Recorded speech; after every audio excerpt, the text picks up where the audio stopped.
January 31, 1945. Clark Air Base on Luzon, in the Philippines. Major Frank T. McCoy's fingers quivered a bit as he took photographs of the plane before him, a pristine Mitsubishi G4M Betty bomber with the tail number 763-12. This could not be their usual configuration. No Air Force would manufacture bombers in this fashion. The fuselage shone brightly beneath the tropical sunlight, its unique tubular form earning it its Allied moniker. Stretching close to 20 meters from the front to the rear, the bomber rested on its tricycle landing gear like an oversized cigar laid on the airfield. The wings, 25 meters wide from tip to tip, bore no evidence of combat damage. The engines, radial units with 14 cylinders each generating 1,500 horsepower, looked unharmed. This was not a wrecked airframe retrieved from debris. Instead, it was a wholly functional bomber left behind by its crew amid the U.S. advance. Yet the feature that seized McCoy's full concentration, the detail that would transform the American grasp of Japanese aviation strategy, was what he uncovered as he entered the wings via the inspection hatches. The fuel tanks lacked any protection at all. There was no self-sealing rubber, no armored plating, no fire control systems, no protective layering whatsoever, simply thin sheets of aluminum perhaps 2 millimeters thick, isolating thousands of liters of high-octane fuel from hostile gunfire.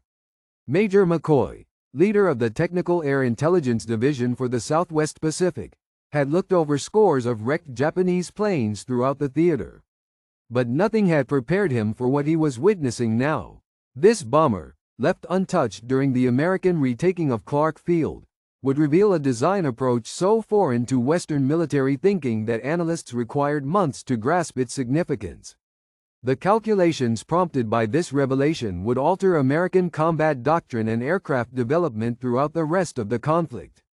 Each belief American aviators held about adversary potential, about the extent to which Japanese designers traded safety for speed, about the priority Imperial Command placed on the lives of its flight crews, was soon to be upended by the evidence found in this flawless model of Japan's foremost bomber. The path to this discovery had started 4 years prior, on December 8, 1941. That day, while smoke continued to billow above Pearl Harbor, 82 G4M bombers along with 26 G3M bombers departed their airfields on Formosa. Their destination was Clark Field, which was the foremost American airbase in the Philippines. The raid caught its target entirely off guard tactically. Reaching the area at 12:35 in the afternoon, the Japanese formation maintained an altitude of 20,000 feet, putting them out of range of U.S. anti-aircraft artillery. 27 bombers from this first strike released a total of 636 bombs upon the runways and infrastructure of Clark Field.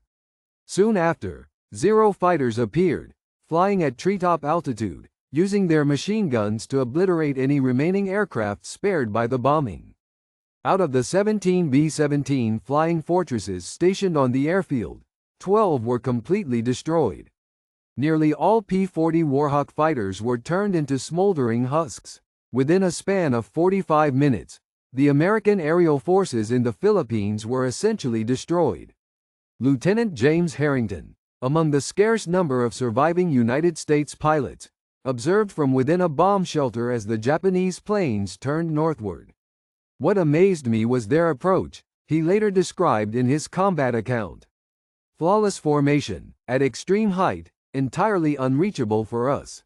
After that, the fighters descended and overwhelmed us. We were unable to launch even a single aircraft, yet none of the Betty bombers themselves were harmed.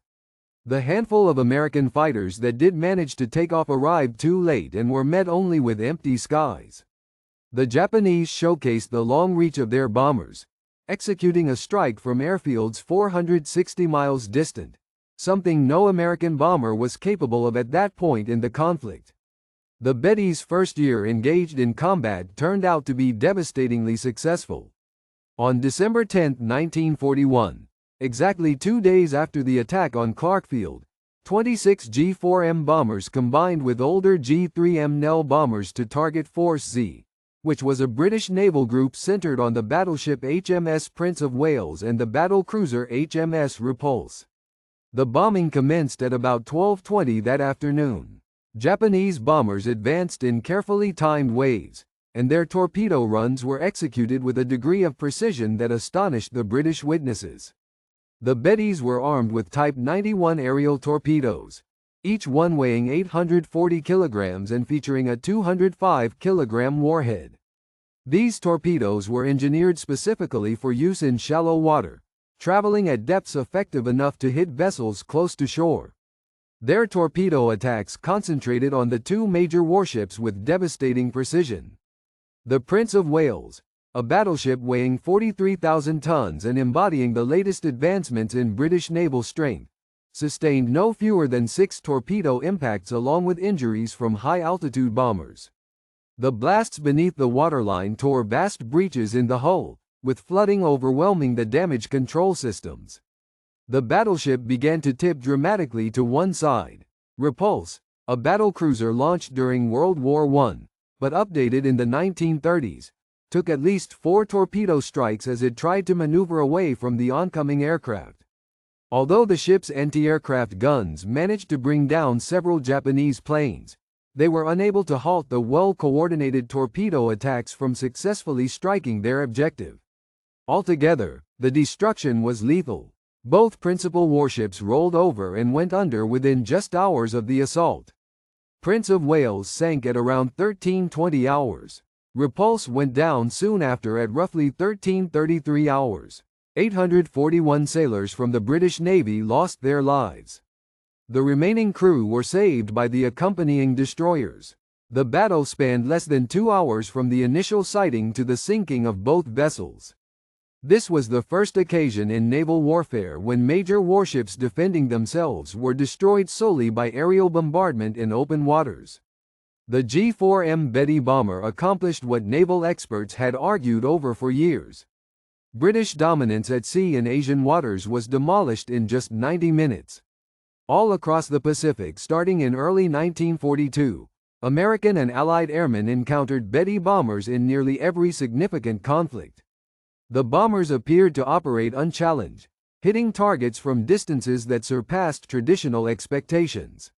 They struck Darwin in Australia from bases located 1,500 miles away, showcasing a range that outpaced any Allied bomber. They attacked Port Moresby from airstrips located behind New Guinea's mountain barrier, keeping constant pressure on Allied forces throughout the Southwest Pacific.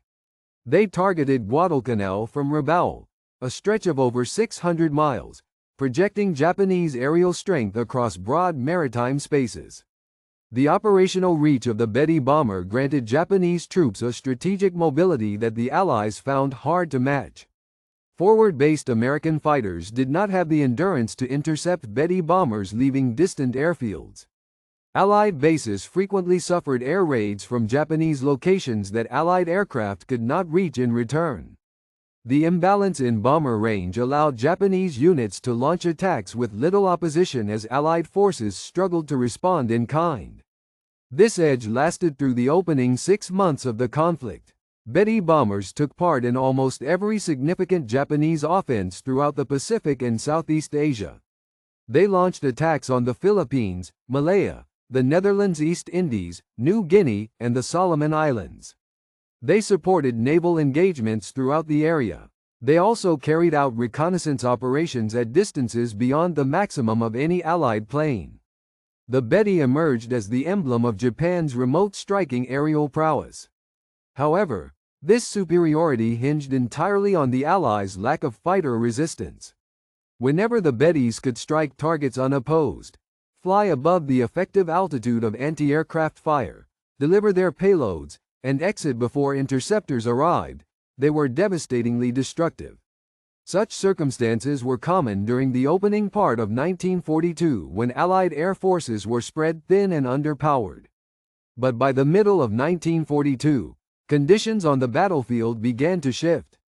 As American fighter numbers rose and Wildcats were replaced with improved Hellcats and Corsairs, as pilot skills advanced and battle tactics were refined, Betty crews began reporting heavy and alarming casualties.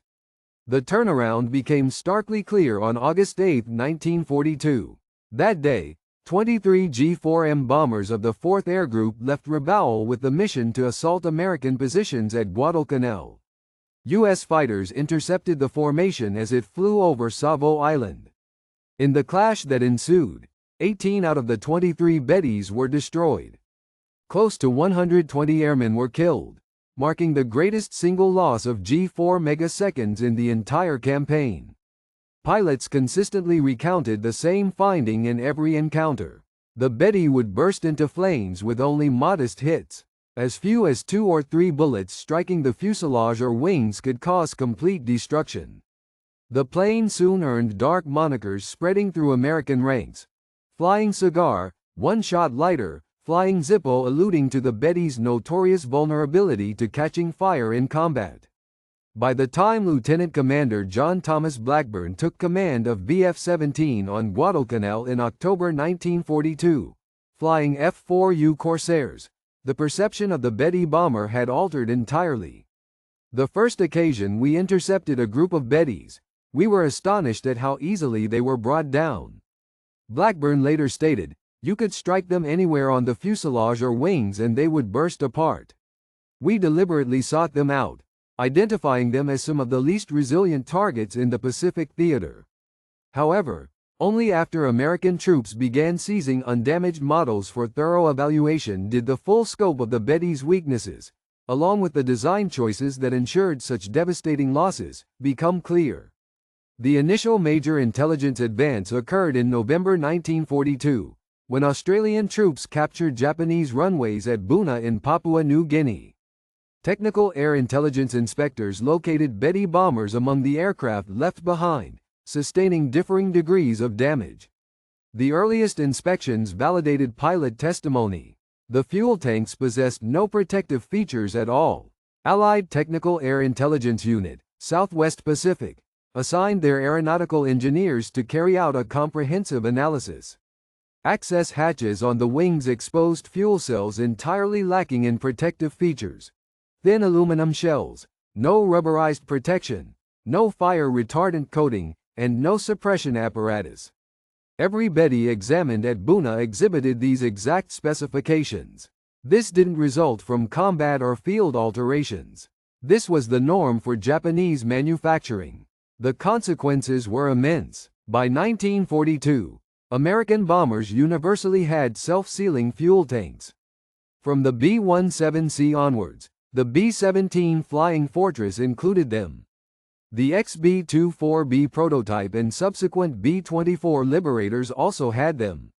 Even fighters like the P-38 and P-47 had shielded fuel systems. These self-sealing tanks utilized layered rubber that expanded on fuel contact when pierced by bullets or shrapnel, plugging breaches and preventing leaks or fires. Though this innovation imposed a significant weight burden, it led to greatly increased survival prospects for crews. For the U.S. military, the weight was considered a mandatory and indispensable compromise. Yet Japan's main land-based bomber, constructed in the thousands and active throughout the Pacific, relied on fuel tanks with absolutely no safeguarding. The benefits of omitting self-sealing mechanisms, armor plating, and flame suppression gear were instantly obvious in lower weight. Yet the toll in human lives became just as clear from loss records increasing with each conflict. When a Betty was obtained at Clark Field in January 1945, it was put through the most extensive technical investigation. Major McCoy and his group devoted 3 weeks to taking it apart and recording details of every component. Their findings, marked as secret and shared among all Allied air commands, listed features explaining both the Betty's remarkable performance and its disastrous flaws. The G4M Model 1's data revealed a design focused unrelentingly on maximizing range and speed. Its unladen weight was 6,741 kg, exceptionally low for a bomber of comparable dimensions. The highest takeoff mass reached 9,500 kg. It held 4,780 L of fuel among 8 unshielded tanks, with 4 mounted in each wing's center where they were most susceptible to battle damage. The top velocity registered at 428 kilometers per hour or nearly 265 miles per hour. The ceiling for distance capped at 6,340 kilometers, outstripping 3,700 miles. Maximum altitude reached 8,500 meters. The standard crew consisted of 7, a pilot, co-pilot, navigator, bombardier, radio operator, and 2 gunners. Particularly illuminating was the arrangement of the fuel system. The 8 tanks were combined into 4 sets of 2, stretching down the length of the wing where it met the body of the aircraft. This optimization allowed for maximum capacity by using the thickest segment of the wing, but simultaneously placed the tanks in positions highly vulnerable to enemy fire. Any side or lower assault would unavoidably hit fuel storage. The lightweight aluminum structure rendered no protection. Lacking self-sealing linings, even minor holes led to continuous leaks. U.S. analysts determined that dropping these defensive features saved more than 500 kilograms per plane. That reduced mass was translated straight into more fuel and increased operational range. Yet the cost in vulnerability was just as precisely measured. Battle logs confirmed that Betis struck anywhere in their wings would almost always go up in flames. The unshielded tanks formed what technical staff described as a critical failure node, one weak point that, once destroyed, assured the total loss of the aircraft.